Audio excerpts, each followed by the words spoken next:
दरम्यान दिल्लीमधल्या चेंगराचेंगरीबाबत संजय राऊतांनी आता हल्लाबोल केला। चेंगराचेंगरीतल्या मृतांचा आकडा सरकार लपवतोय असं त्यांनी म्हटलंय। 120 ते 150 हून अधिक जणांचा मृत्यू झाल्याचं राऊत यांनी म्हटलंय। दरम्यान संजय राऊतांच्या दाव्याला प्रवीण दरेकर यांनी जोरदार प्रत्युत्तर दिलं। संजय राऊतांनी 120 मृतांची नावं द्यावी असं थेट आव्हान प्रवीण दरेकरांनी दिलं।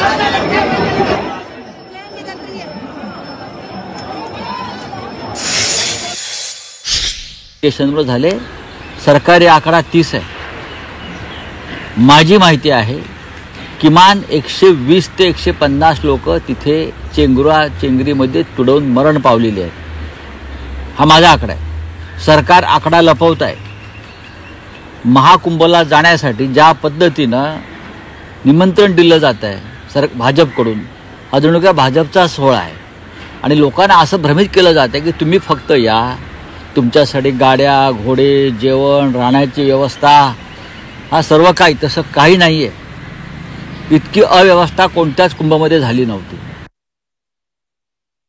संजय राऊतांनी 120 लोकांची नावं त्या ठिकाणी सांगावी।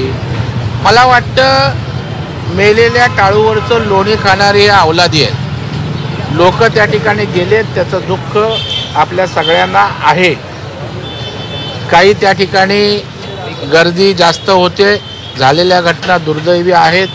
प्रयागराजला अनेक व्यवस्था सुस्थितीत तिथल्या प्रशासनानं केलेल्या आहेत, परंतु मला वाटतं देव, देश आणि धर्म हे सगळं त्या ठिकाणी बासनात गुंडाळलेलं संजय राऊत आणि त्यांचं नेतृत्व असल्यामुळे ते अशाही गोष्टीचं राजकारण करतात, हे दुर्दैवी आहे।